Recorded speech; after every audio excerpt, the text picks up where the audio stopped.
Breakfast with Elli.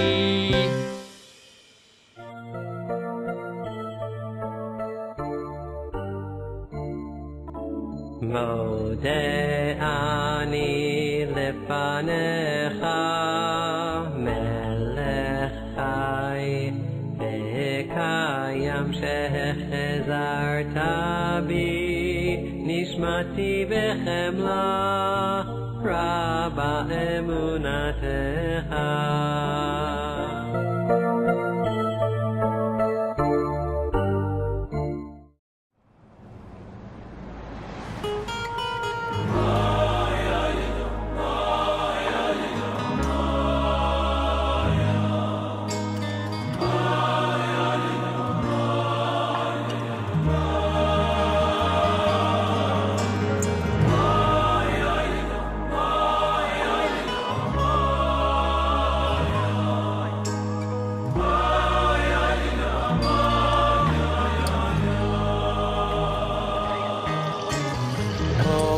Rachamon Shema Shema Koilayni Behilile Hilile de Barrio Yecho Ovu Rachamon Shema Shema Koilayni Behilile Hilile de Barrio Yecho Oy Reb Reb Shimon mevatay kol aksaydes machaek nemavek alle zuhres alles dahires sach lishar zey mansar Reb Shimon heilige Reb Shimon man tfile her ich kenn nicht mehr weil ich bin zu dir gekommen.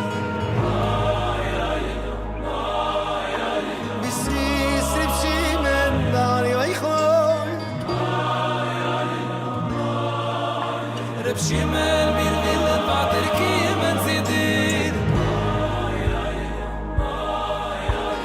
heilige Dame Reb Shimon tzadikoy Av harachaman Shema Shema kolenu Behilula Hilula de Bar Yochai Av harachama Shema Shema kolenu Behilula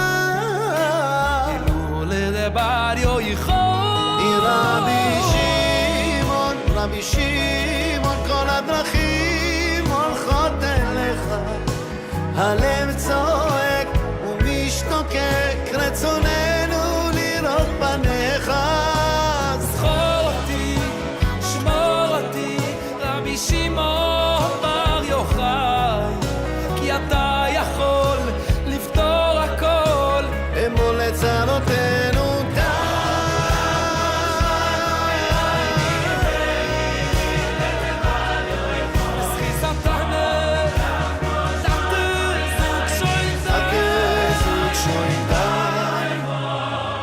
Oy oy oy Reb Shimon, Reb Shimon, levad al kol ha'gzayros.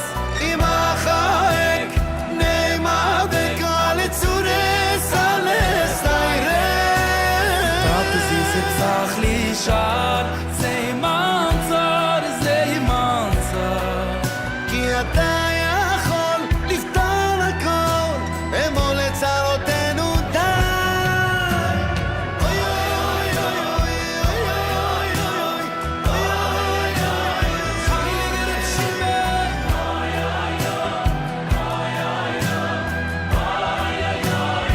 Echtige Reb Shimon.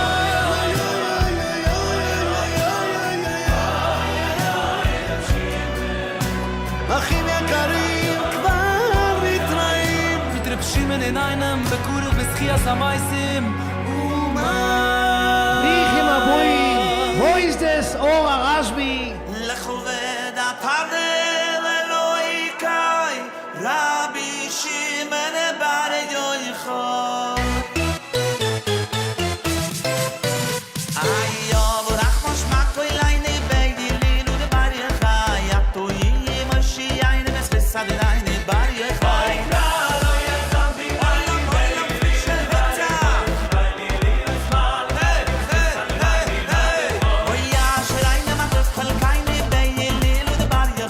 Gewaltige Zechie,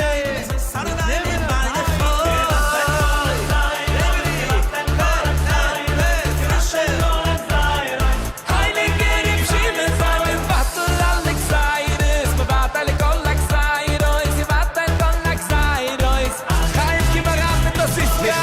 ודתנו אלי קאי, רבי שמעון בר יוחאי. לכו ודתנו אלי קאי, רבי שמעון בר יוחאי. לכו ודתנו אלי קאי, רבי שמעון בר יוחאי. לכו ודתנו אלי קאי, רבי שמעון בר יוחאי. zu die gewaltige Zechie, mit nehmen a Teil in Simchas u Rashbi, in durch dem wird ihr Avade Poil alles gibt's. Riechim Aboim, wo ist es, Ora Rashbi? Die Reibestir sucht Hani Hashem Roifeichu. Good morning, good morning, good morning. Welcome to Breakfast with Elli. Va'amartam kol ha'chai, Rabbi Shimon bar Yochai. Ish hatana Elokai, a godly man, Rabbi Shimon bar Yochai. All right. Welcome to Breakfast with Elli. It is Thursday, the 19th day of May, the 18th day of Iyar, the 33rd day of the Omer. Yes, Lag Sameach. Good morning to you. The Torah portion is Behar, HaYom Yom Chamishi L'Shabbos, the fifth day, counting up towards Shabbos, and we'll be learning the fifth Aliyah. Yehuda Konigsberg sent me a video of him singing a Shlomo Carlebach song, and I will play that for you tomorrow in Mirz Hashem. All right, Moshe Yisrael, good morning. George, good morning. All right, Lag BaOmer, the 18th day of Iyar, the 33rd day of the Omer. A wonderful, amazing day. What was that beautiful song, huh? Va'amartem kol ha'chai, Rabbi Shimon bar Yochai. I'm going to be singing it all day long. Absolutely all day long because it's wonderful. I love it. I love it. I love it. I love you, Yehuda Konigsberg. We're trying to work out for your trip to America. I want to see you when you get here. All right. Moving on, we have 1,047 things to do today. All right. Hey, good morning. Who is this? All right. Amin Damil. Good morning, Amin. All right, let's start. We have brachas to make. Let's make the bracha over tzitzis. Baruch atah Adonai Eloheinu melech haolam asher kiddishanu b'mitzvotav v'tzivanu al mitzvat tzitzit. All right. All right. And then Al Divrei Torah. You ready? Baruch atah Adonai Eloheinu melech haolam asher kiddishanu b'mitzvotav v'tzivanu al divrei Torah.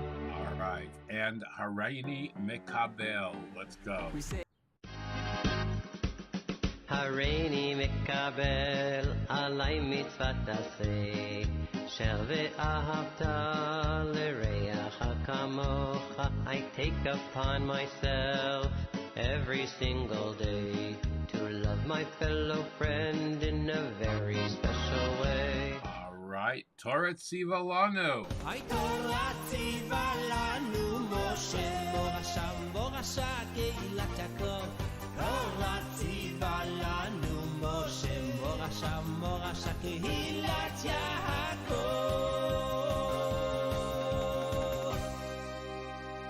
Okay. And now let's give some tzedakah. You got your money ready?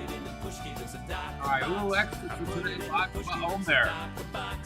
Put it in the pushki for someone else to keep. Oh, yeah. I'm done. Put it in the pushki, the tzedakah box. I put it in the pushki, the tzedakah box. I put it in the pushki for someone else in need. All right. Tzedakah has been given, and now it is time to say the Shema. Are you ready, boys and girls and others? Here we go. Shema. Shema Yisrael Adonai Eloheinu Adonai Echad.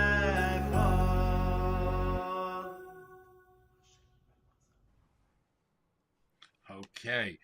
Excellent. And now we can have breakfast. All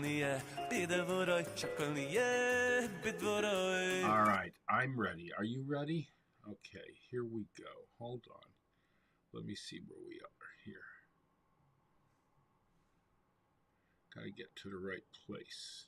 There we go. Okay. Ready? Coffee and yogurt. Baruch atah Adonai Eloheinu melech haolam shehakol nihiyah b'dvarei.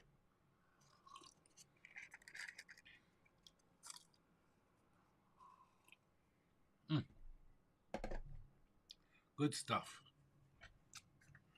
Good stuff. What are you having for breakfast? Tell me.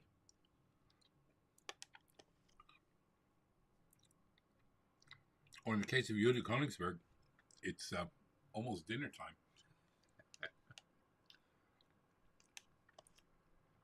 All right. Let's count the Sephira. We already know what day it is. Executive producer Brad's having a croissant. Day 33. Canterbrook. It's coming, it's coming.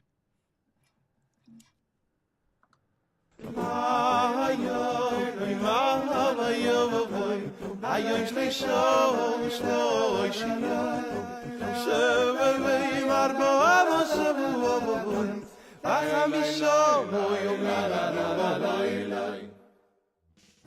49 days to count the Omer. All right. After it's dark, Mark. 33 days, which are 4 weeks and 5 days of Omer. Code of Hod. Humility of humility. Look for the stars, Tamar. Let us now examine the humility of humility.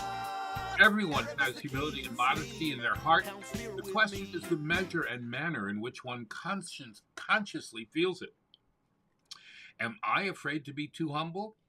Do I mask and protect my modesty with aggressive behavior? Learn to cultivate your humility by interacting with people who are more refined than yourself, evoking in you modesty and humility that invites you and motivates you to grow. Your exercise for today is be humble just for its own sake. Cool, right? All right, and Rabbi Sachs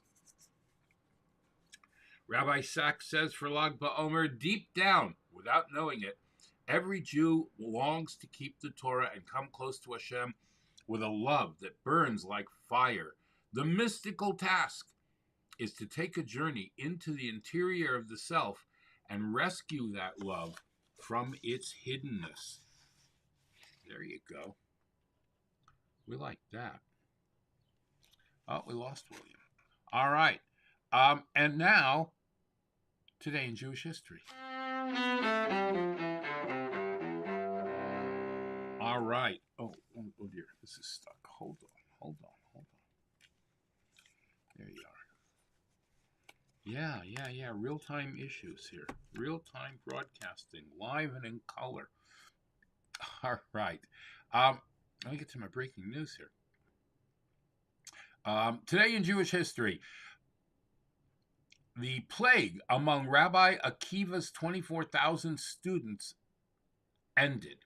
In the weeks between Pesach and Shavuos, a plague decimated 24,000 students of the great sage Rabbi Akiva. As a result, according to the Talmud, it was a result of the fact they did not respect one another.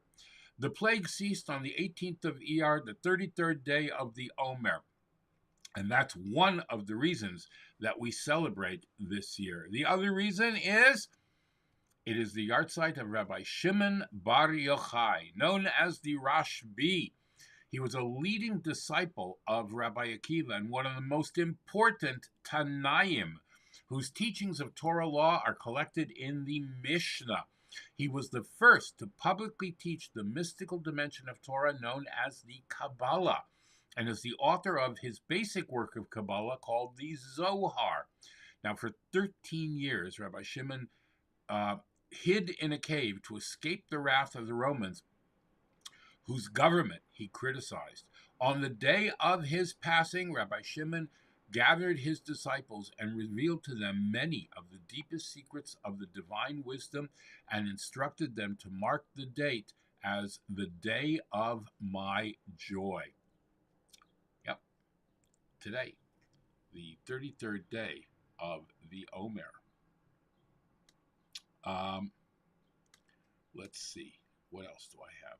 Yes, today is also the yahrzeit of the Ramah. Now, the Ramah is Rabbi Moshe Isserles. All right. He lived in Krakow from the years approximately 1525 to 1573.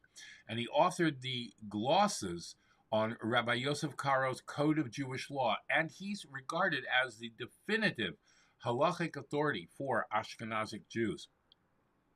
He was born in 1530 in Krakow and died on Lag BaOmer. He was the author of many important works on Jewish law and philosophy and became famous as a codifier whose decision was the last word in Jewish law. The famous Rabbi Shlomo Lurie, the Rashal, was one of the Ramah's noted pupils and said about him, like the Rambam, from Moshe to Moshe, there was none like Moshe Isserles. And this was also inscribed on his tombstone. Also today, the Israeli Defense Force was created. Lag BaOmer of 1948. The Israeli Defense Force, IDF, comprises the Israeli Army, Air Force, and Navy. It was formed to defend the existence, territorial integrity, and sovereignty of the State of Israel and combat all forms of terrorism which does threaten the daily lives of Israel's inhabitants. All right. We'll do more about Lag BaOmer a little bit later in the program. All right. I've got a lot to tell you about Lag BaOmer, and I've got several videos for you. Right now, we have some breaking news. If you follow basketball, you know that Amari Stoudemire, a famous basketball player, and as of late, the coach of the Brooklyn Nets, converted to Judaism, Orthodox Judaism. He did it the right way through a real rabbi, and he is like, cool, super cool, right? He has been working as an assistant coach for the Brooklyn Nets, but he just resigned. And the reason is it's difficult to be a coach and keep Shabbos, he said. He also addresses the media's desire to create fake controversy between him and Kyrie Irving. Well, here's what he has to say. I want to clarify something. I'm seeing articles right now popping up saying Amari quits the Nets and criticizes Kyrie on his way out. That's not the case. I spoke with Steve Nash before I went on ESPN. We had an easy mutual conversation. I spoke about me not being able to grow in the coaching space because I don't work on Shabbat, and so not working on Friday night and Saturday is difficult for anyone to grow in the coaching space because coaching is such a grind and it requires you to be there full time. And so for me, I wasn't able to grow in that space, so I did not want to continue coaching. And on the flip side, the Nets organization want people who can be there full time. And I totally understand that. So therefore, there's a mutual understanding between them and I. Beautiful organization. Sean Marks and I are great friends. Steve Nash and I are good friends. I met, all the staffing and the organizational employees that I work for the Nets are beautiful people. Had a beautiful time, amazing experience with the organization there. There's no hard feelings, no way, no how. There's no quitting nowhere on my side. I was there for 2 years, sacrificing my time away from my family for those 2 years, but still was able to hold down the fort and fulfill my obligation. So there's no quitting on that standpoint. Now, criticizing Kyrie, why would I criticize someone who's as similar as I am? I also fast during the NBA season for Yom Kippur. I'm also a guy who has religious intake. I'm also a guy who's an activist who speak about African American communities and so forth. So why would I criticize someone who's very similar to I am?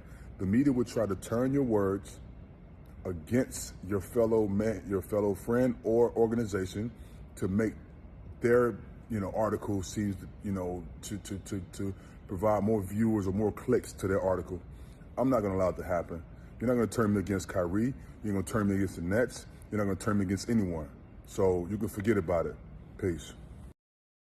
There you have it, right out of that man's mouth himself. He keeps Shabbos and was not able to reconcile keeping Shabbos with the rigorous schedule that the Nets put upon him. So I understand. All right. The Rambam. Today is also the Siyum HaRambam. We finished learning the cycle once again, whether you're learning 1 chapter, 3 chapters, or the Sefer HaMitzvahs. The cycle of Rambam has finished, and we will start over again today. The Rambam, or Maimonides, is very famous for his 13 attributes of faith. Yud Gimel Midos HaRachamim.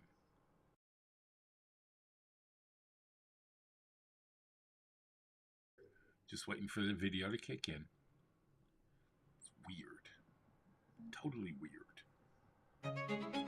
Rabbi Moshe ben Maimon, known in Hebrew by his acronym Rambam, and in English as Maimonides, was the Jewish star of the 12th century and a luminary for humanity. One of the greatest codifiers of Torah law and a giant of Jewish philosophy, he formulated a list of the 13 principles of Jewish faith, or as he described them, Judaism's fundamental truths and very foundation. To this day, Jewish communities worldwide recite or sing summarized versions of Maimonides' 13 principles. 1. God exists. God is the essence of perfection and the primary cause of all existence. 2. God is one. He is not a composite or divisible, but the most absolute and unparalleled unity. 3. God is non-corporeal. He has no body or parts, and all references to God couched in the terms of human experience, such as movement, rest, seeing, and speaking, are metaphors. 4. God is eternal. This also means that nothing pre-existed God or brought God into being. 5. We must serve God exclusively. That precludes worshiping any entity or force that God created or that we have imagined. 6. God communicates through prophecy. It takes hard work to become spiritually fit for prophecy, and even then, communication is entirely God's choice and initiative. 7. The prophecy of Moses is supreme. God chose him from all humanity, for all of time, to receive the highest degree of prophetic experience. 8. The Torah is of divine origin. The Torah scrolls every word, along with the explanations that Moses delivered to us orally, is all from God's mouth. 9. The Torah is not susceptible to change. It was delivered by God in deliberate form and never can or will be amended in any way. 10. God knows everything. This includes God's active attention to each individual at every moment. 11. God rewards and penalizes. God communicated his expectations and gave us the ability to choose. He assures that our choices bear consequences. 12. There will be a Messiah and a Messianic era. A time will come in which the Torah will be fulfilled in entirety, and we will fully benefit from the blessings that will ensue as a result. The Messianic era will be conducted by a mortal Messiah, a descendant of King David, who will become an unparalleled global leader. We must constantly anticipate his arrival. 13. There will be a resurrection of the dead. At some point, God will restore the departed souls of the righteous from heaven and recreate their bodies to participate in and benefit from a perfected world. These principles begin with God as the primary cause of existence and conclude with the perfected world. Our ancient sages revealed that the reason that God created all that exists is for us to actively build the perfected world of the Messianic era.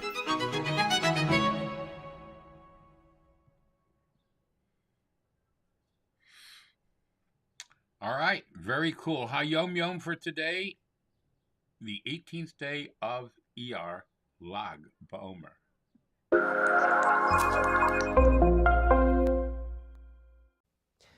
Lag Sameach. Lag BaOmer has been a holiday for the Jewish people for some 2,000 years now.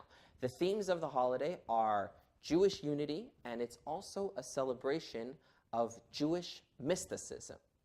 Says today's HaYom Yom, for the second Rebbe of Chabad, for the Mittler Rebbe, Lag BaOmer was a very unique and joyous occasion. The Rebbe and his Hasidim would go out into the fields on this day, and the Rebbe would break a rule. Although throughout the year, the Mittler Rebbe was ordered by doctors not to drink alcoholic beverages. On Lag BaOmer, he would do so. I'm not sure if it was scotch or vodka. It was probably vodka. And then, on this day, on this particular occasion, wondrous incidences, almost supernatural, would take place. Couples who were not able to bear children would come to the Rebbe on this day out in the park and ask the Rebbe for his blessings, which he would offer.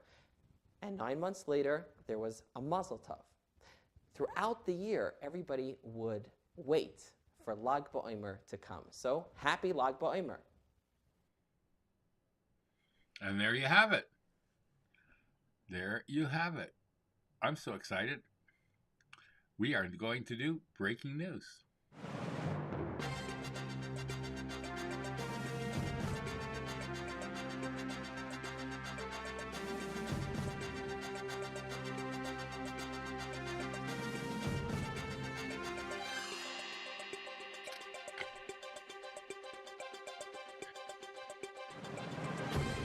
With an anticipated rise in coronavirus cases driven by the offshoot of Omicron called BA.2, or stealth Omicron, health experts say now is not the time to loosen precautionary measures, especially as many people are attending graduations and other large gatherings, Lag BaOmer celebrations this month. These new variants are so contagious that a cloth mask just isn't sufficient. You really should be wearing a high-quality respirator mask like an N95, KN95, or KF94. According to CNN's medical analyst, Dr. Leanna Wen. Now, in New York City, the health commissioner has issued an advisory because we have now gone into the high COVID-19 alert level. All New Yorkers should wear masks in all indoor public settings. Those at high risk of severe illness should avoid crowded settings and limited get-togethers completely. The CDC has updated its guidance for people traveling within the United States. They now urge all domestic travelers to consider getting tested as close to the time of departure as possible, no more than 3 days before your trip. They also moved 4 destinations to the high COVID-19 risk category for travelers. All right, so please be careful out there. I want you around. You know how important that is to me. I talk about it all the time. All right. That's going to be it today for breaking news. And now a word from our sponsor, and then our Torah section, Rabbi Sachs, coming up. And now a word from our sponsors. PestProRidol.com. PestProRidol.com, trusted by the best to keep away the pests. We are offering COVID-19 disinfection services. Mention this ad and get 1 month free service. Visit us at PestProRidol.com. Tarzane Group, micro, miniature, and small orchids. Go to tarzanegroup.com or call Tomas at 305-440-0565. That's 305-440-0565 and order today. Visit Tomas and Yair at tarzanegroup.com. Micro, miniature, and small orchids, beautiful in your home. Go to the website and read Tomas's orchid blog. And by Dina D Design. DinaDDesign at gmail.com. Fine artwork, custom made to your specifications, logos, wall hangings, Judaica, and you can even have something for your child's room. Dina D Designs. Go to her Facebook or Instagram or call or text. Thank you very much to our sponsors. If you'd like to become a sponsor, please go right up here to where it says patreon.com/theactorsrabbi, and you can contribute even only $1 a month if you'd like, but that'll help us bring this broadcast to you on a daily basis and cover our expenses. Be sure to thank your sponsors when shopping and mention Breakfast with Elli when you're shopping there. There might be discounts. Thanks for watching. Torah, Torah, Torah, Torah, Torah, Torah, Torah, Siva Lanu Moshe. Torah, Torah, Torah, Torah, Torah, Torah, Torah, Siva Lanu Moshe. All right, thank you to my Patreon sponsors. If you'd like to become a sponsor, go to patreon.com/theactorsrabbi or breakfastwithelli.live/tipjar. I have an in-studio audience today, haven't had for quite some time, and I would like to show them to you. There they are. Yes, that's my in-studio audience. They are quite actively participating in today's program. I know. Too cute. Too cute.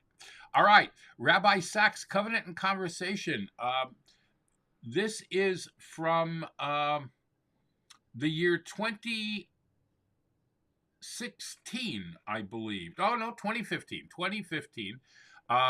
Rabbi Sachs, of blessed memory, wrote The Economics of Liberty for Parshas Behar. And here we have Rabbi Sachs himself reading it.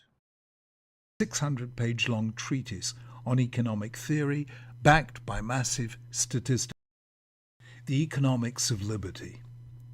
The most surprising best-selling book in 2014 was French economist Thomas Piketty's Capital in the 21st Century, a dense 600-page-long treatise on economic theory backed by massive statistical research, not the usual stuff of runaway literary success. Much of its appeal was the way it documented the phenomenon that is reshaping societies throughout the world. In the current global economy, inequalities are growing apace.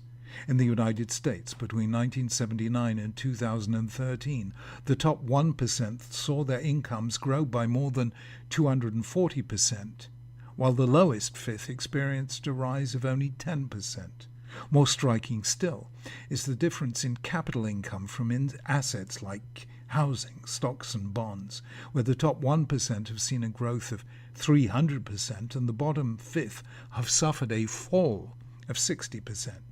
In global terms, the combined wealth of the richest 85 individuals is equal to the total of the poorest 3.5 billion, half the population of the world. Piketty's contribution was to show why this has happened. The market economy, he argues, tends to make us more and less equal at the same time. More equal because it spreads education, knowledge, and skills more widely than in the past, but less equal because over time, especially in mature economies, the rate of return on capital tends to outpace the rate of growth of income and output. In other words, those who own capital assets grow richer faster than those who rely entirely on income from their labor. The increase in equality, he says, is potentially threatening to democratic societies and to the values of social justice on which they are based. Now, this is the latest chapter in a very old story indeed. Isaiah Berlin made the point that not all values can coexist, in this case freedom and equality. You can have one or the other, but not both. The more economic freedom, the less equality. The more equality, the less freedom.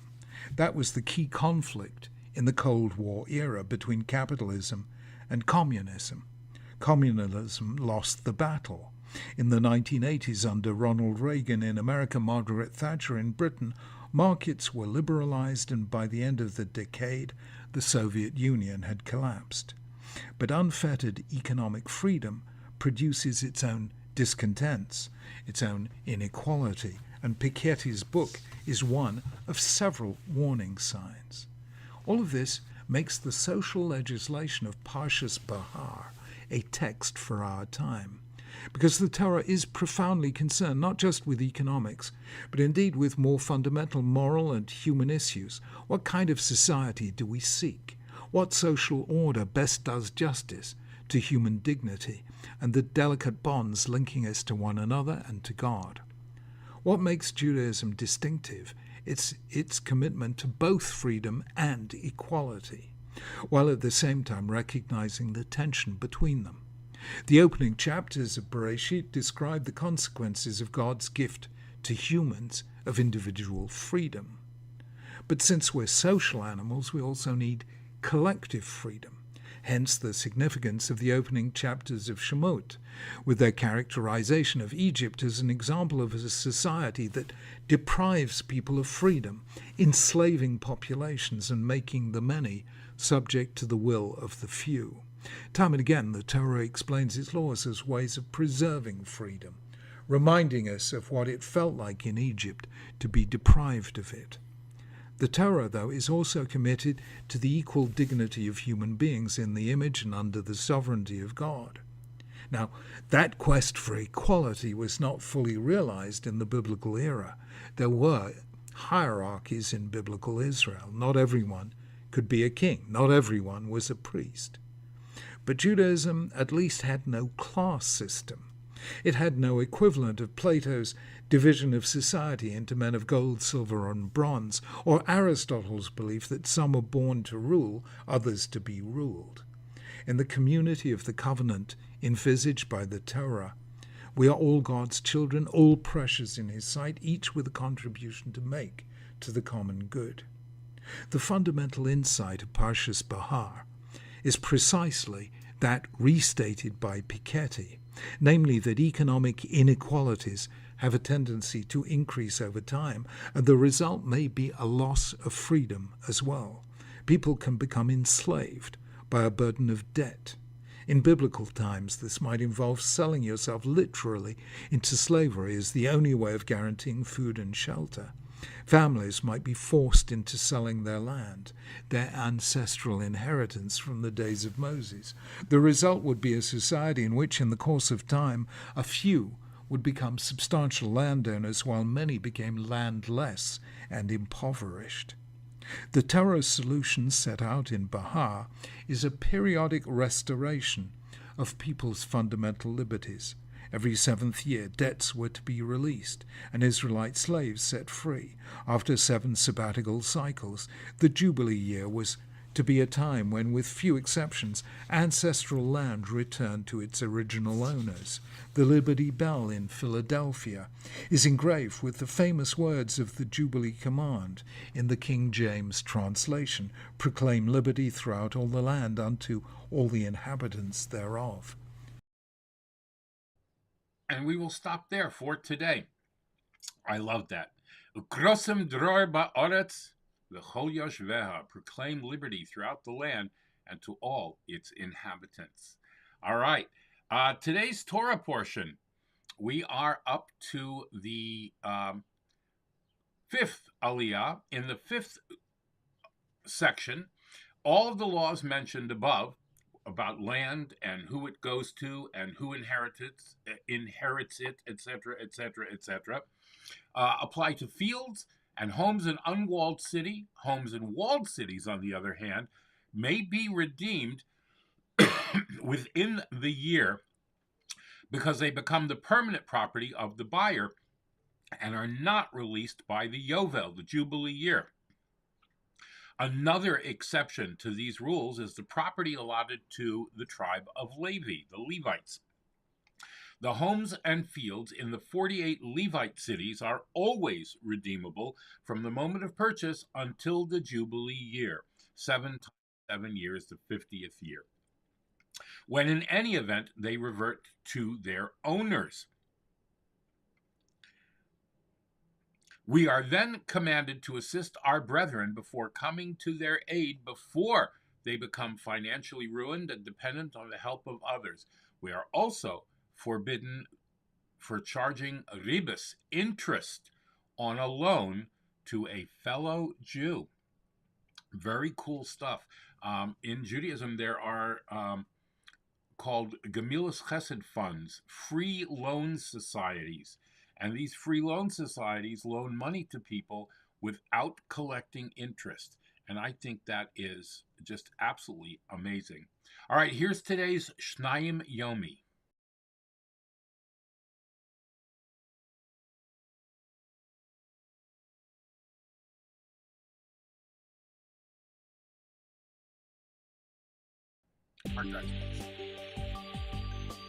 All right, here you go. Enjoy it. Parshas Behar, Chamishi. So this Aliyah deals with, again, if a person doesn't have the proper faith in HaKadosh Baruch Hu, he didn't keep Shemitah, so Hashem took away, he was forced to sell his land, his stei achuzah. He still didn't have faith, so now he has to sell his bata yarichayma, he has to sell his house in a walled land. After that, what happens? Torah goes on and tells us, Al tikach me'itoi neshech v'tarbis. Don't charge someone ribis. Kli Yakar says that this is a continuation of the parsha. Why does the Torah mind? Why does Hashem care if someone charges ribis? It's the way of the land. You buy a house, you get a mortgage, everyone's happy. No one cries when they get approval for their mortgage. So why can't I charge someone ribis? It's the way of business. Kli Yakar says, you know why Hashem doesn't want you charging ribis? Because he really doesn't want a person collecting ribis. Because then you have a fixed income. If you have a fixed income, so I don't need Hashem. I get every month my 10%. I don't need Hashem to help me. Hashem wants you to put your money in pragmatia, he says. Put your money in the markets, and then all of a sudden you're praying to Hashem every day. How's the market been today? As we've seen very recently, you really have to put your faith in Hashem. That's the main reason why Hashem doesn't want you charging ribis, is because he wants you to put your faith and trust in Hashem. So I'll tell you an interesting thought I had. Bata Yarichayma, getting back to that. You have a house in a walled city. There's a Mishnah, I believe it's an Erchin, that says that if someone sells his house in a walled city, it's ribis. It's really you're violating the prohibition of ribis, except the Torah allowed it. Why is that? Let's think about it. I sell you my house in a walled city, and comes a year later, you pay me back for the house. In the meantime, I lived in your house for a year. So technically, I lent you $100,000. I purchased the house, but that's not a purchase. A year later, I'm getting back my $100,000, and I had a very nice house for a year. That's my interest. So the Mishnah says that it's pure ribis, except the Torah allowed it. Why is the Torah allowing someone to charge ribis? 2 psukim later, al tikach me'itai, don't take ribis. So I was thinking, perhaps, why did this person lose his house? He didn't keep Shemitah. He didn't trust in Hashem. He didn't trust in Hashem. He was forced to sell his house. The mitzvah of ribis, again, according to the Kliyakar, is a mitzvah all about trusting in Hashem. Don't have that fixed income. Trust in Hashem. The mitzvah of ribis does not protect this guy with the Batei Arechema who didn't trust Hashem and sold and dealt wrongly with Peres Shvias. He violated Shvias. He didn't trust in Hashem. A mitzvah of ribis, that the entire foundation is all about trusting Hashem, is not going to protect him, and therefore you're able to take his Batei Arechema, you're able to charge him ribis, live in his house for that year, and charge him ribis. He's not going to be protected by a mitzvah who the entire foundation is all about keeping trust in Hashem and keeping the Shemitah.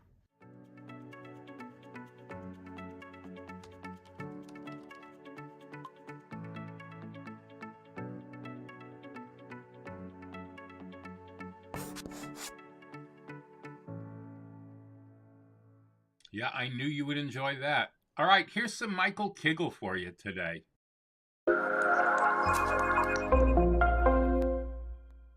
So, where do I get an interest-free loan? Yeah, you want to run that by me again? Yes, I asked where I heard you the first time. Funny guy, where do you get an interest-free loan? Like in the Bible, you know. Absolutely. Leviticus 25. Thou shalt not give him thy money upon usury. I get it. But listen, buddy, you're in the wrong hood. Maybe you gotta go ask this question in a more biblical neighborhood or something. You know what I mean? I think I know what you mean. I mean, I can get my boss Charlie to give you a very reasonable rate on a loan. Very, very reasonable. But we'd have to be all clear up front. You know what I'm saying? I think I know what you're saying. You know what I'm saying? You know what I'm saying. I think I know what you're saying. You know what I'm saying. I'm saying that the terms of the loan and of the monetary restitution would have to be very, very clear. Gotcha. But I'm actually asking the question in a more theoretical vein. Theoretical? You want a theoretical loan? Yes. Interest-free, theoretically speaking. All right. I get it, funny guy. All right. I like your sense of humor. No, really, I like it. All right. I ain't presently occupied. Let's shoot the breeze about theoretical interest-free loans. Thanks, Chad. You'll owe me an interest-free beer afterwards. So Leviticus 25:36 specifies that when a Jewish brother lends money to another brother from another mother and father, he can't... Which is a very serious mitzvah. Exactly, which is a heavyweight mitzvah, that he may not charge his brother interest, meaning that he may not treat a loan as if it were a type of investment. Not an investment, huh? I'd love to see you explain this one to Charlie. Not an investment? That doesn't make no sense. A guy's got a stash of cash. Let's call him Charlie. And you go to him and you say, "Hey, Charlie, can you bum me $1,000 for a couple of weeks?" And he says, you know what he says? "All right, Rabbi, what's in it for me?" Because Charlie is an investor. That's right, Charlie's an investor, all right. It's his money. If he's going to hand over his money to you, there better be a profit.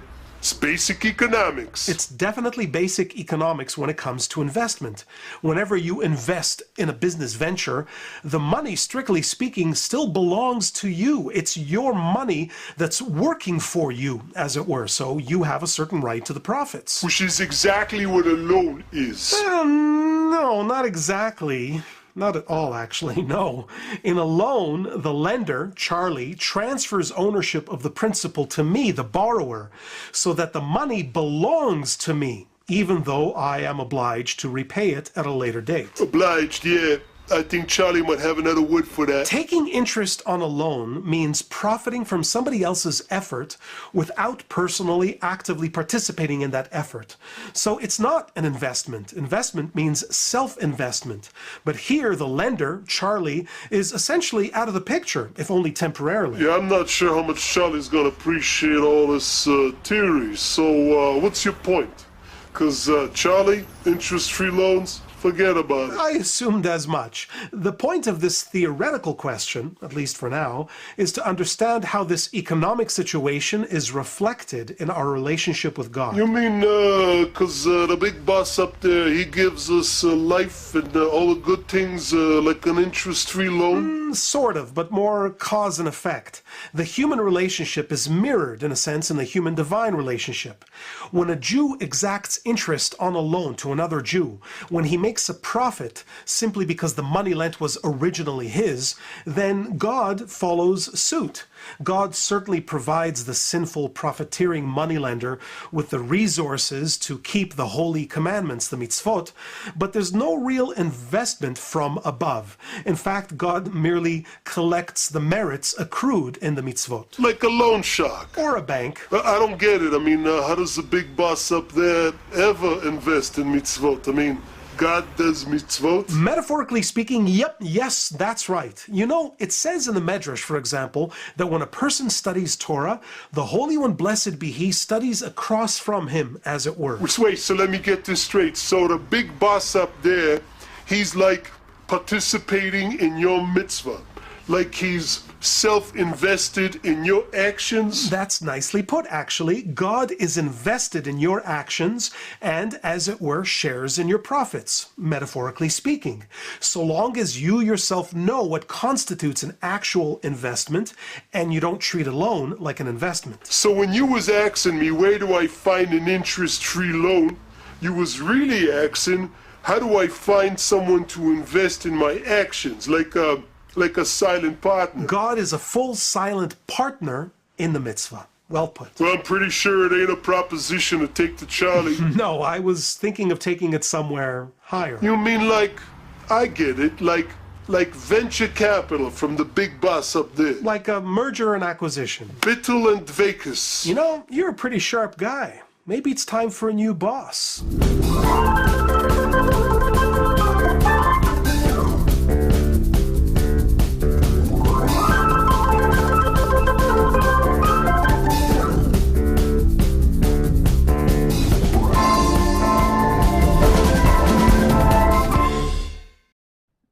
So cool. So very, very cool. All right, let's do Illuminate for today.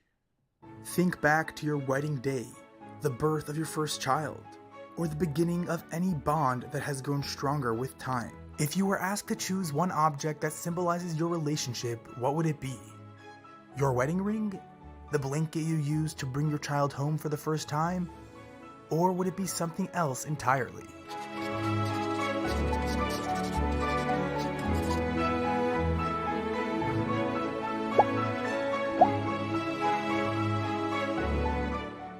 A couple once visited the great sage Rabbi Shimon Bar Yochai. They had been married for 10 years and were not blessed with children. Notwithstanding their great love for each other, in Jewish law this is grounds for a divorce in light of the mitzvah to have children. Rabbi Shimon advised them, just as you commence this relationship with a feast, so should you make a celebration before ending it. At the grand feast, the inebriated husband told his wife to choose one object from his home to take home with her as she departs.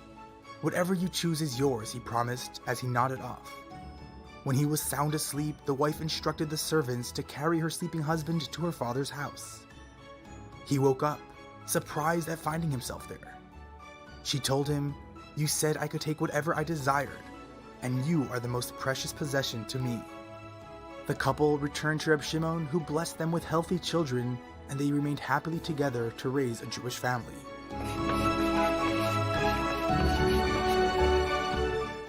Danach ist Shimon der Mamshich in Shir Hashirim Rabbo. Ein Punkt, wie das sie gewähren in dem Sipur. Und sechet bei den Mieden mit Neibischten, was in Shir Hashirim Retter sich halt, a de Jiden mit Nebischen sein durch Bedugungen von Aish, wie ich schon bald, wie ich stehe, sagen de Jiden, also haben nicht kein Chefet, Steif, kein Besseren, wie der Rebester allein. Und Madach hat der Rebester, Rabschimen Beichoi hat es geführt. Und der Rebester hat Masken gewählt. Sieht mitgenommen den Chefet Steif, den Bau, ist nur geworden, a Binyan, Ade, Yad und Deiri, Shorim, Geweiroch, und jechet Messiah mit Medisch, Sieden sagen zu den Mebischten, Chefet Steif, und sie nehmen mit sich in der Rebester Male Bakoshossa. At every moment, we have the opportunity to choose God as our favorite object, to bring Him home with us and into our daily lives. When we observe God's commandments, study His holy Torah, and connect with Him through prayer as a loving spouse, He fulfills our requests. By choosing God, we create a solid and everlasting edifice of connection, a relationship in which each party fulfills the will of the other. A ring, a baby blanket, sentimental objects which symbolize our closest relationships. If you had to select one item, what would you choose?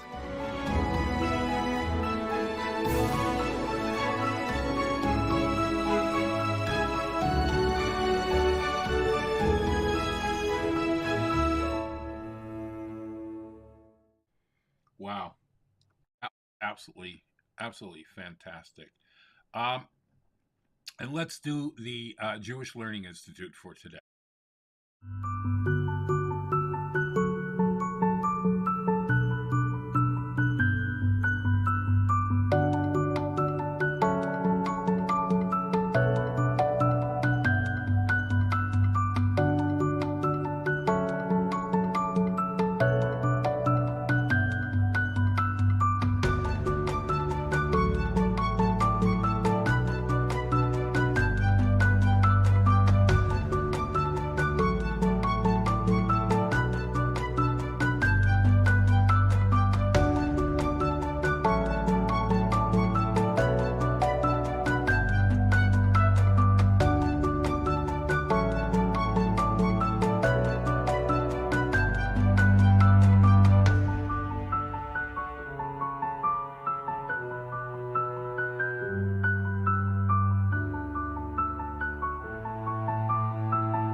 Okay. All right. And moving on to Pirkei Avos. We are doing chapter 4 this week. Chapter 4 of Pirkei Avos. Here's Rabbi Marder. Boker Tov, good morning, and happy Lag BaOmer, the 33rd day of the Omer. Today is Lag BaOmer, and it is a day which we treat with, we celebrate. In the context of the ancient story we're told of that Rabbi Akiva had students, many of them, a vast number of students who all perished, we're told, because they didn't treat each other with kavod, and on Lag BaOmer, that ceased. It's over. It's over, and somehow we can return to something better. And so Lag BaOmer is a day which became a festive day, also with Shimon Bar Yochai, which one of his Talmidim. But today I want to focus on Rabbi Akiva for just a moment here, and we'll learn a teaching of Rabbi Akiva from Pirkei Avot that from last week's, the third chapter, Mishnah 15. He says in a somewhat cryptic fashion, Hakol Tzafui, everything is seen, the full scope. Rashut Natuna, and permission is granted. Uvatov ha'olam nidon, and the world is judged in goodness, or for the good. V'akol afi rov ha'maaseh, and everything goes according to the majority of actions. What does this mean? What message is he conveying? Let's start with the first two pieces. On the one hand, we say God is omniscient. God knows everything. And God is omnipresent. He exists everywhere and outside of time. So that God knows the past, God knows the present, God knows the future. Hakol Tzafui. So we know that the perhaps you've thought about the difficult logic challenge. If God knows everything then is preordained and we have no free will. And the answer is no. Nonetheless, B'shutnatuna, God's foreknowledge does not prevent people from having full reshut, full choice to make decisions in their lives for good or for bad. God doesn't get in the way, and God's knowledge of it doesn't somehow hinder it, and He's not going to bother with some of the challenges that we might have in comprehending that. So it is. God knows all, and yet He gives you free ability to make all choices. And then He says, "If atov ha'olam nidon," you should know about God that He judges the world for the good, that there is a presumption of goodness, that God uses goodness to judge the world. We should not think that God is harsh and rash, and that's the way God functions in this world. No. U'v'tov ha'olam nidon. And lastly, hakol lefi rov hamas, everything goes according to the majority of deeds. The Rambam is quoted here by Rav Kahati. It goes by the number of times you do actions, even if they're small, versus the magnitude of a single act. It's more valuable and more powerful for a person to continuously do good acts, maybe the same acts again and again and again.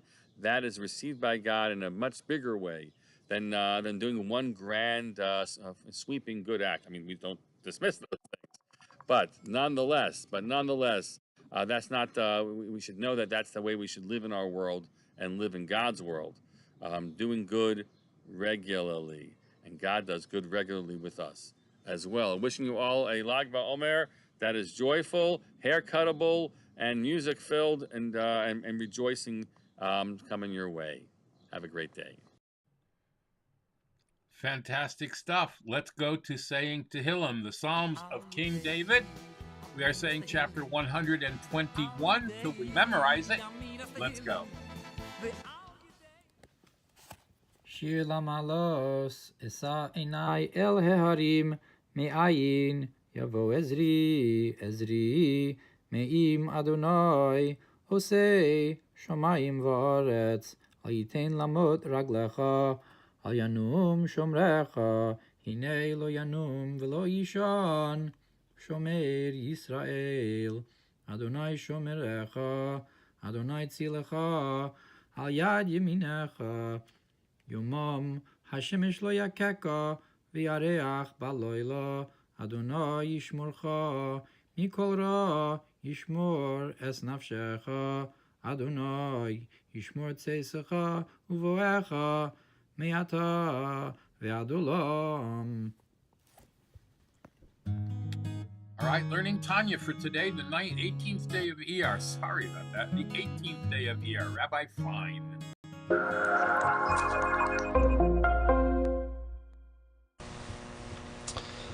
Thank you for joining Tanya in 5. Today's lesson for the 17th of Iyar, we conclude chapter 48. Chapter 48 in one word is Ligdulosai, God's greatness. God's greatness being Ein Sof, limitless. Therefore, for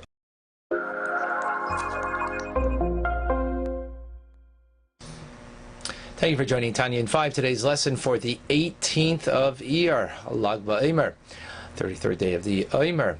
We begin chapter 49. Chapter 49 in one word is Tzimtzumim, contractions. Previous chapter we spoke about God and being Ein Sof, limitless. And from a limitless God you will not have a limited world. And as we explain in this chapter, that the tzimtzumim, the contractions, that God conceals His infinite light in order that there should be a material world that is a physical, independent world. There has to be numerous forms of contractions. And in general, though, there are 3 basic contractions.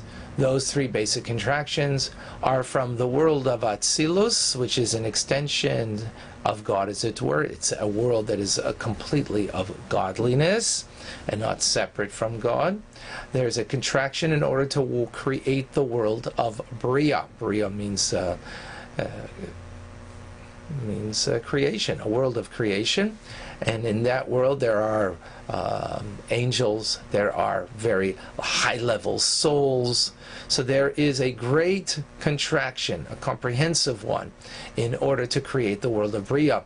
Now that world of Bria is a world of divine comprehension, of Chabad, that is clothed in there. But even though it's divine comprehension, there is a great contraction. Now, from Bria to the world of Yetzirah, there's a further great contraction to infinitely remove the infinite light of God. And from Yetzirah to the world of Asiyah, there's even further a great contraction. Now, what's the purpose of all these the contractions in order to create a physical creation? Is ultimately in order that there should be a human being with a human body, that it will subjugate the negativity of this world, the Sitra Acher, the other side, in order to transplant the darkness that has been created by the removal of the infinite light of God, that we will supplant that darkness with light. How do we do that? When we elevate our divine soul together with our vivifying soul / animal soul, together with the garments of expression of that soul with its thought, speech, and action, to God alone. Something that we discussed at great length earlier. In other words, God creates this darkness in order that we should transplant it with light. Light in our divine soul. Our divine soul needs the light because it's in a body, in a physical world.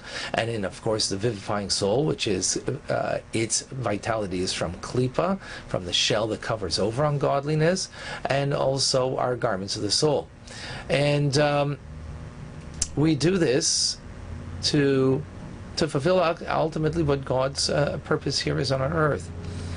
And to quote again, what we started in chapter 46, this is a running idea through chapter 49, is just as water mirrors a reflection of the face, so likewise we mirror back. What does that mean? So what did God do ultimately? He, so to speak, well, he's Ein Sof, he's infinite. And he concealed through these three different kinds of contractions upon his infinite nature in order to allow us to exist, in order that we can have a relationship with him, that we can subjugate ourselves to serve him. So what God does is sort of, it's a love that he has for us that impels the flesh. Usually love is something that brings you to embrace another, but some love can also contract upon the individual to make space for another. So God contracted upon himself to make space for us in order that we could have a relationship with him. So what should that do? We should now reflect back to him that which he has done for us. He's put aside his obstacles, which, figuratively speaking, his obstacles that he's Ein Sof, he is limitless, in order to create a limited creation in us. So we should also put aside our obstacles in order that we should reflect back the love that he is showering and showing us. How do we do? We put aside our obstacles. What are our obstacles? Our obstacles are things that from within and from without. From within, we have an obstacle that of our particular nature, whatever it might be, and we have our limitations. We need to put that aside, or those obstacles, in order that we can serve him without any hindrance. Likewise, the obstacles from without, those obstacles are that we seek money, we seek a human love with our wife and children, and that should not be a hindrance, that we should have it, put it aside, all aside, for the love of God. That doesn't mean you don't love your wife and your children. Of course you do, but it's with a godly love rather than just merely a human love. The point being, over here, God put aside his obstacles, figuratively speaking, because of the love that he has for us, that impels him to put himself aside, as it were. So likewise, we need to reflect back that we should put aside our natural being, our human condition, in order that we should reflect back a love for him. And that is Tanya in 5. Thank you for joining. All right. I wanted to show you some of the celebrations for Lag BaOmer.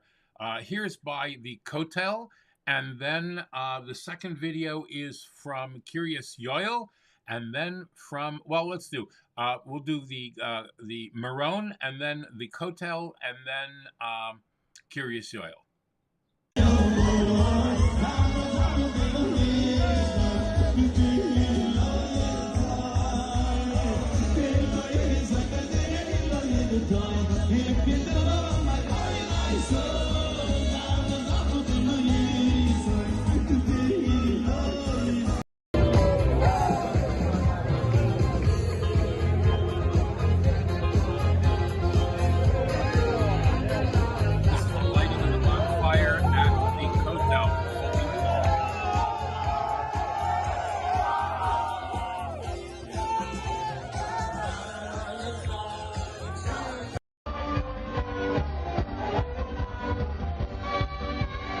This is in Curious Yoel, upstate New York.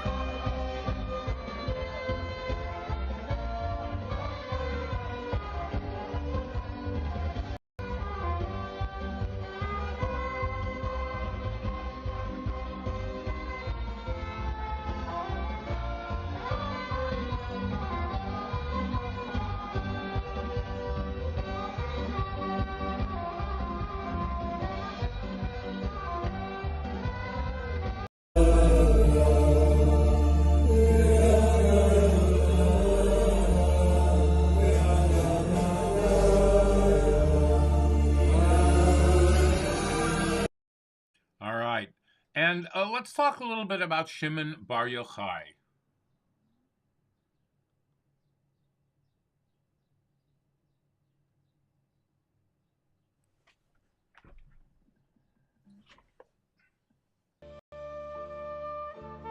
In the same way that the vast collections of teaching in the Talmud explicate and expand upon the prophetic text of the Torah, the Zohar serves to elaborate on the cryptical visions of Ezekiel and serves as the foundational text for all later recorded mystical wisdom. The Zohar is a trove of collected teachings containing laws, advice, stories, sermons, as well as more visionary passages. The compiler of the Zohar, Rabbi Shimon Bar Yochai, was born during a supremely tragic time in Jewish history, the Great War with Rome that resulted in the destruction of the Holy Temple in Jerusalem. From a young age, he studied in the Academy of Yavne, the leading yeshiva of its time, and he was a pupil of the great Jewish leaders, Rabban Gamliel and Rabbi Yehoshua. Later, Rabbi Shimon Bar Yochai was a protege of a most eminent teacher, the renowned Rabbi Akiva. When tragedy befell Rabbi Akiva's yeshiva, and 24,000 of Rabbi Akiva's students perished in a plague, Rabbi Shimon Bar Yochai was one of the 5 surviving students who preserved Rabbi Akiva's teachings in writing. The first great treatise among the works of rabbinic literature, the Mechilta on Exodus and Siphrei on Numbers and Deuteronomy, were produced under his editorship. Semicha, rabbinical ordination, served as the mantle of legal authority since Moses. Rabbi Shimon Bar Yochai was not able to receive his rabbinic ordination from Rabbi Akiva because the Romans had made granting semicha punishable by execution of both teacher and student, as well as all the inhabitants of the city. At great risk, another scholar, Rabbi Yehuda ben Bava, placed himself between 2 mountains far away from any city to grant semicha to Rabbi Shimon and 4 others. Shortly after, the Romans captured and executed Rabbi Yehuda. Rabbi Shimon faithfully remained by Rabbi Akiva's side and continued to study together secretly even after the Romans imprisoned Rabbi Akiva for the crime of teaching Torah. Rabbi Shimon was among the students to remain with Rabbi Akiva up until the time of his teacher's execution. Once, when sitting together, Rabbi Yehuda praised the Romans for building a magnificent public infrastructure. Rabbi Yossi remained silent, and Rabbi Shimon criticized the government as being self-serving. The authorities declared that Rabbi Yehuda be elevated for his praise, Rabbi Yossi be exiled for his silence, and Rabbi Shimon be killed for his criticism. Rabbi Shimon Bar Yochai and his son Rabbi Elazar hid in a house of learning and later fled to a cave. During the 12 years he spent in the cave, Rabbi Shimon and his son studied the mystical teachings that were to be the basis of the Zohar, the great book of splendor that guides Jewish seekers to this day. It is clear that the Zohar was recorded at a time of great suffering and adversity for the Jewish people. It is not surprising, then, that the Zohar's teachings emphasize that God will never forsake his nation, and that he is with them even in times of suffering. One way to experience this is through prayer, which is a means of directly communicating with God. Rabbi Shimon Bar Yochai taught that whenever 10 Jews gather, especially for prayer, the divine presence rests upon them. Understanding prayer's mystical strength uplifted the people. Even though the temple was no longer standing and Jewish sovereignty had been lost, the connection between God and his people was unbroken. Rabbi Shimon Bar Yochai's life as a whole teaches a powerful lesson. Even when the darkness of exile engulfs the Jewish nation, God provides illumination. Out of the darkness of the Roman oppression, he revealed the brilliant radiance of the Torah's hidden wisdom. With him, Jewish mysticism brought forth the bloom of a great book, the Zohar, that would inspire an ever-expanding circle of Jews, beginning with great scholars and extending to the heart of the simplest Jew, reaching out to God in devout prayer. Please don't do that again, George. Rabbi Shimon Bar Yochai requested that the day of his death be a day of celebration rather than one of mourning. The anniversary of his passing, Lag BaOmer, is a festival celebrated by Jews around the world to this very day. In Israel, thousands travel to his graveside in Meron to light bonfires and sing and dance throughout the night.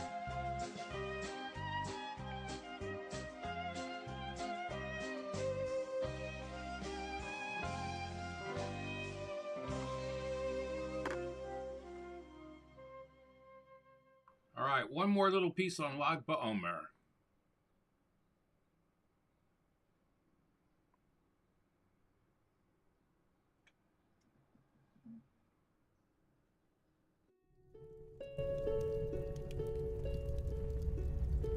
Have you ever heard your soul speak? Your soul has a language of song. It's singing to you at this very moment. Join us for Judaism the Soundtrack, an evening of immersive musical experience featuring Hasidic melodies, fascinating narratives, and motivational messages, woven together into an enjoyable musical introduction to the transformative voice of your very own soul.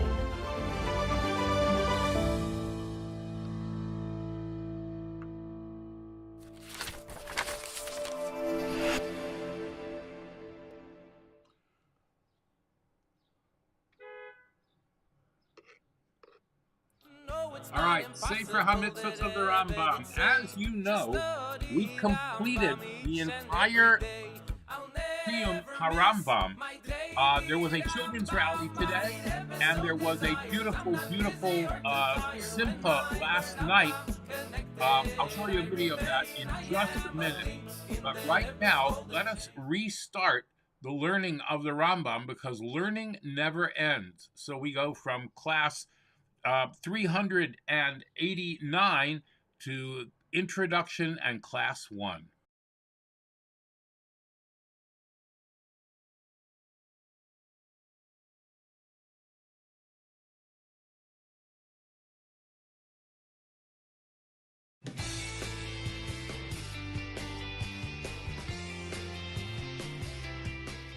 Hi, I'm Rabbi Yossi Lipsker, and today, as thousands of Jews complete the study of Rambam for the 38th time, we are beginning an exciting new initiative, Mitzvah Minute.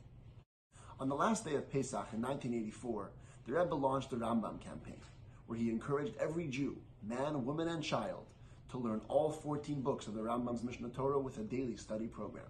Mishnah Torah is the only halachic work which codifies the entire spectrum of Jewish law, including those areas that are not in practice today. So essentially, learning Rambam means learning the entire Torah. The Rebbe set up 3 tracks for this daily study.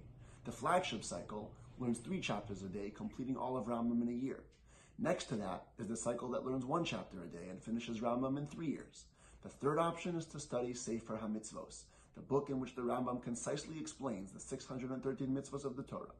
Learning Sefer HaMitzvos gives you a taste of the entire Torah. The Sefer HaMitzvos cycle parallels the 3 chapters a day schedule. Every day, we'll study the mitzvos which are discussed in that day's 3 chapters.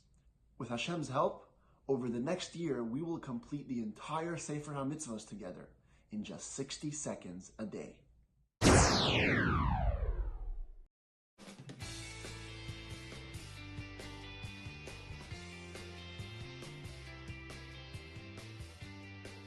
Welcome to Mitzvah Minute, as we begin the 39th cycle of Sefer HaMitzvos. For the next few days, as the 3 chapter a day schedule covers the Rambam's introduction to Mishnah Torah, we are going to study the Rambam's introduction to Sefer HaMitzvos. The Rambam tells us that the purpose of Sefer HaMitzvos is to give us a list of all the mitzvos in the Torah. The reason we need this list is as follows. The Talmud at the end of Tractate Makos says there were 613 mitzvos given to Moshe Rabbeinu on Mount Sinai, 248 positive commandments and 365 negative commandments. Problem is, there are thousands of do and don't expressions in the Torah, which are to be counted as part of the 613 and which are not. That's why we need someone to give us a list. Now, in order to determine exactly which mitzvos make it to the list, we first need to establish some rules. The Rambam has 14 rules, called Klolim, or Sharashim, which we'll be reviewing over the next few days.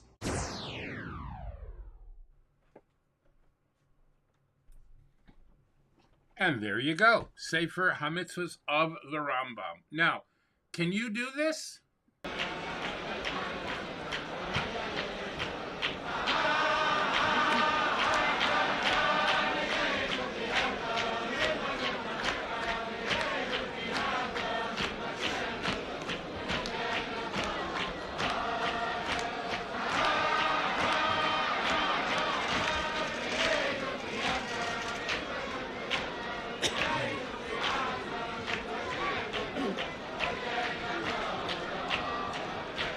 Der Haloch achrein hebt sich an, und bei jese Hazman, wo das kommt behemschig zu der Friedrich Haloche, als zu des Mann, wo das Yemes HaMashiach, le Yiyeh Shom, le Rov, le Milchome, nicht kein Hunger und nicht kein Milchomes, le Kina Vesachlus wird nicht sein, kein Kina und Strachlus zwischen sich.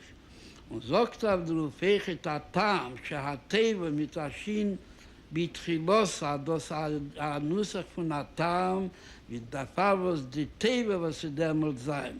wird sein muss Spaß הרבה, wird sein Asach טבע, in die Tobe Pashtus kein Siebe, soll sein Kino, Allahs kama wie kama, als kann nicht sein kein Roh, wie bald am Hot טבע הרבה.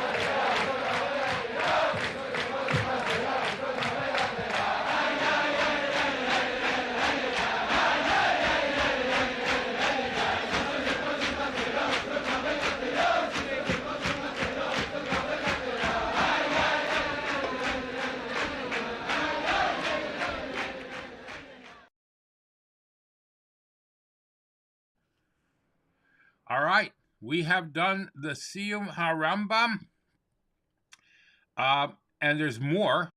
The Siyum HaRambam is approaching.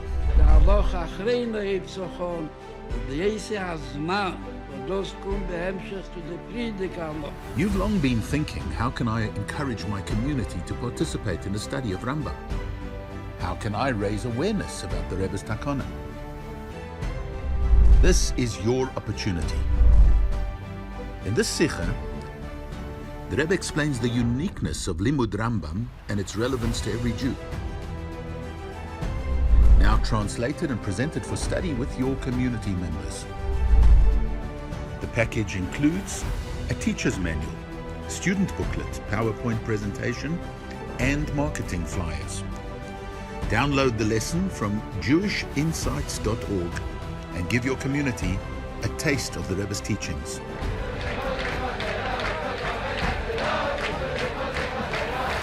Join more than 700 satisfied shluchim who deliver the Jewish Insights classes each week.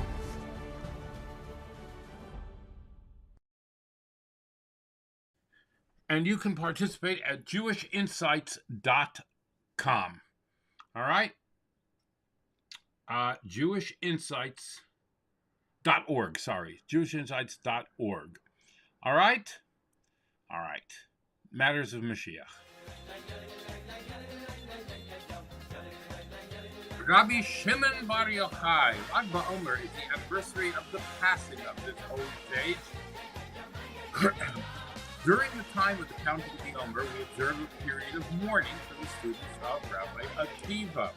Now, on Lag BaOmer, the day of Rabbi Shimon Bar Yochai's passing, the plague stopped. Rabbi Shimon Bar Yochai merited this through his study of the Torah's inner dimensions.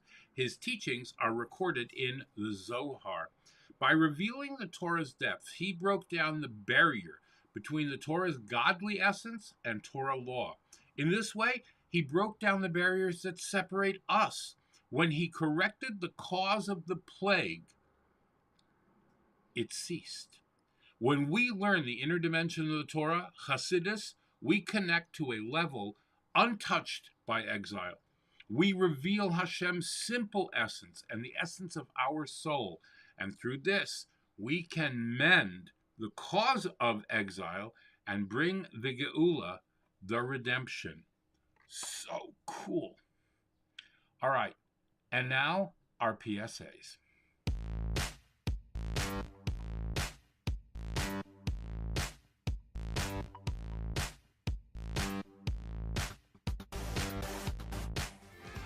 Masbia Soup Kitchen and Food Pantry, available in Flatbush, Borough Park, and Queens. 726-879, 726-879. You can get 7 days worth of pantry and hot meals every single day. If you live north, you can go to Tomchei Shabbos of Rockland County at tomcheishabbos.org, and they will help you out with whatever you need. If you are in the Midwest, the Chicago Center Kitchen at breakfastwithelli.live/Chicago Food Bank. And for all your other needs, Achiezer, ACHIEZER, achiezer.org is there. And they're available 24 hours a day, 7 days a week, 365 days a year for your convenience. Anything that you need, Achiezer can help you get. All right? And that's whatever crisis you are going through, Achiezer will be more than happy to help you out. Call them at 516-791-4444. All right? Hatzalah.org is the kosher EMS service. That's the best way to say it. They are available 24 hours a day, 365 days a year. There is never a charge, and they are there quicker than anyone else has ever gotten there, ever. They are worldwide. If you don't have Hatzalah in the neighborhood that you live, contact me, and I will make sure to get Hatzalah started over there for you. If you are the victim of or see a hate crime in progress, even on Shabbos, even on Yom Tov, even on Lag BaOmer, God forbid, please call 911. All right? In times of bereavement, missaskim.org, MISASKIM, missaskim.org is there to help you out, whatever it is that you need. All right, and please, we saw videos of people dancing and singing, and that is all so wonderful, but they weren't wearing masks. And I think that's super, super important, especially here in New York, since we've gone back to a high COVID level. Yeah, this is wrong. This is not medium. It is high. All right? So, yeah, I got to find that, and we'll get that fixed tomorrow. All right? Please wear masks and get vaccinated. I can't tell you how important that is. All right? You will prevent yourself and others from getting sick and going to the hospital. Yes, there are breakthrough cases. I know. Stop yelling. I hear you. But you're not dying from them. No one has yet died from a breakthrough case, okay? That's the bottom line. All right? All right, our kindness a day. For Thursday, May 19th, the 18th day of Iyar, donate money to grant a wish of a foster youth. I don't know exactly what that means, but giving money is always a good thing, to children especially to help children. If you are interested in fostering somebody, we can explore that, right? All right. For Thursday, the reward for a mitzvah geredes mitzvah. The reward for a mitzvah is a mitzvah. To explain the Mishnah, the Alter Rebbe taught that the word mitzvah, in addition to meaning a commandment, also means mitzaveh, to connect. Therefore, we can understand that the true reward of a mitzvah is the privilege of having formed a veritable connection with the one above. Yeah. Tzivoy is a commandment, mitzaveh is to command, but it also means to connect. All right, bringing heaven down to earth. Our job is not to get heaven our job is not to get to heaven, but to bring heaven down to earth. Now God, Hashem, can do anything. He could even, as the saying goes, fit an elephant through the eye of the needle, as the Talmud says. So how would he do it? Would he make the elephant smaller, or would he expand the eye of the needle? And Chassidus teaches us that neither. The elephant would remain big, the needle would remain small, and he would fit the elephant through the eye of the needle. Illogical? Well, yeah, 100%. But logic is just another one of Hashem's creations. So the one who created logic is permitted to disregard it. So the age-old adage, can God create a rock that he himself cannot pick up, is poppycock. All right? Absolute poppycock. Want to talk about that? Come to me on social media. Any of the Actors Rabbis groups at Twitter, WhatsApp, Spaces. Where else are we?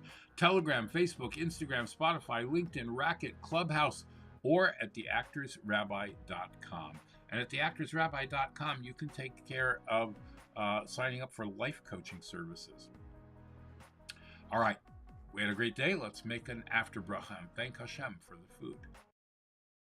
Baruch ato Adonai Eloheinu melech ha'olam boirei nefashos rabois v'chesronan al kol ma sheborasa lachayos bohem nefesh kol chai baruch chai ha'olamim. Well, I want to thank my sponsors and thank you for being here. Pest Pro Ridal, Tarzan Orchids, Dina D Design, Sarah Elisheva Shira, Dr. Susan Spitzer, Bracha Biederman. Again, become a sponsor by going to patreon.com, The Actors Rabbi, or our virtual tip jar at breakfastwithelli.live/tip jar. Rabbi Shimon Bar Yochai, v'amartem kol chai. It is a wonderful day. It's Lag BaOmer. We can listen to music today. Some have the custom not to listen to music after Lag BaOmer. Tomorrow, since it's Erev Shabbos, people are lenient. On Shabbos, of course, we do not listen to music.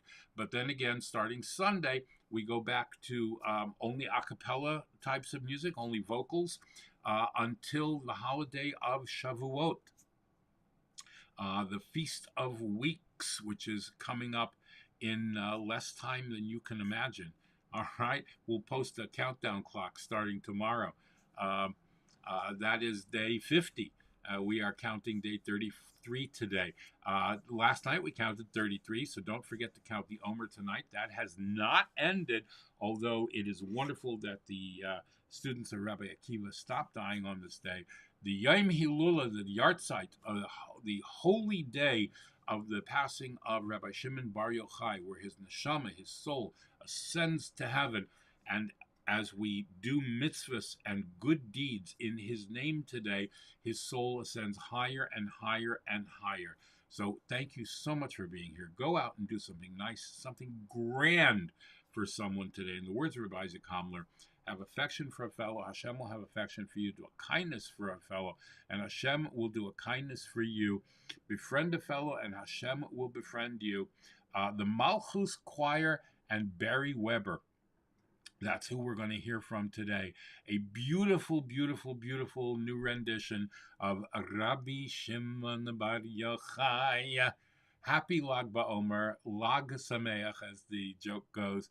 Have a great day. Come back tomorrow. Bring one more person to watch or listen to you with me. Bring one more person to listen to me with you. And I'll talk to you then. I'm around all day if you need me. Bye.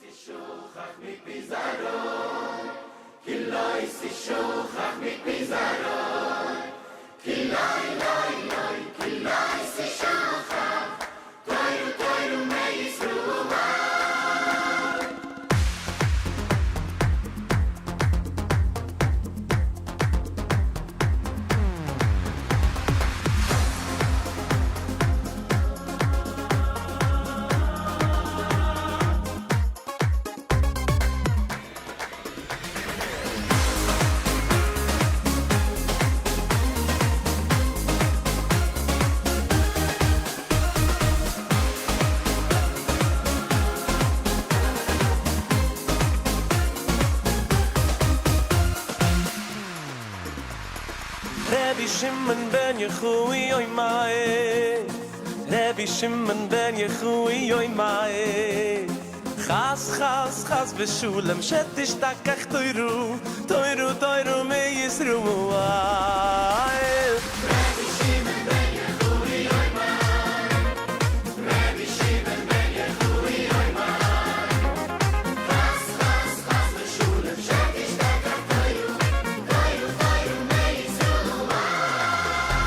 Ki lo yisishochach mit bizarroi, ki lo yisishochach mit bizarroi, ki lo yisishochach, toiru toiru me yisru. Ki lo yisishochach mit bizarroi, ki lo yisishochach mit bizarroi, ki lo yisishochach, toiru toiru me yisru.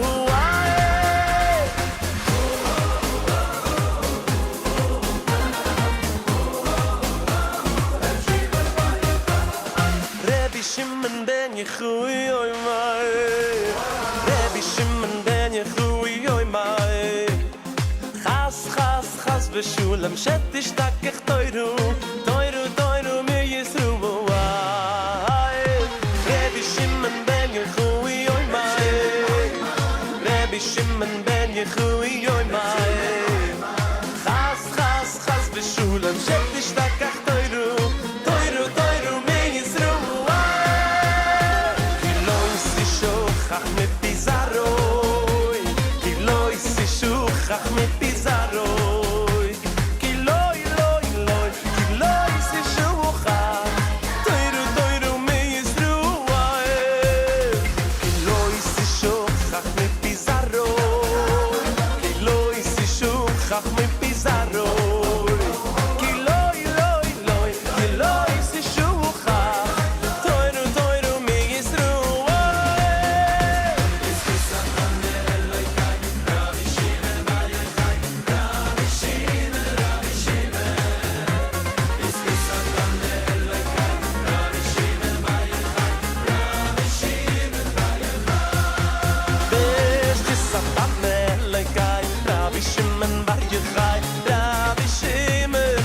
Shimmer. Bis gesatan Elekai, Rabbi Shimon Bar Yochai, Rabbi Shimon Bar Yochai.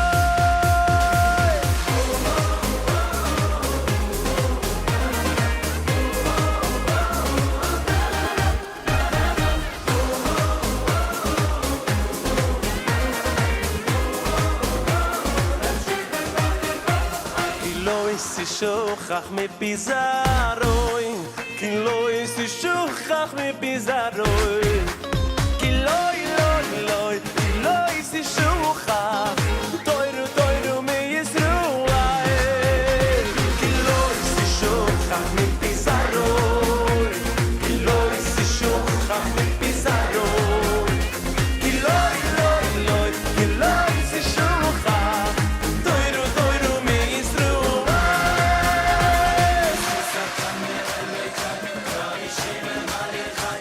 Rabbi Shimon, it's just a Elekai, Rabbi Shimon Bar Yochai, Rabbi Shimon Bar Yochai.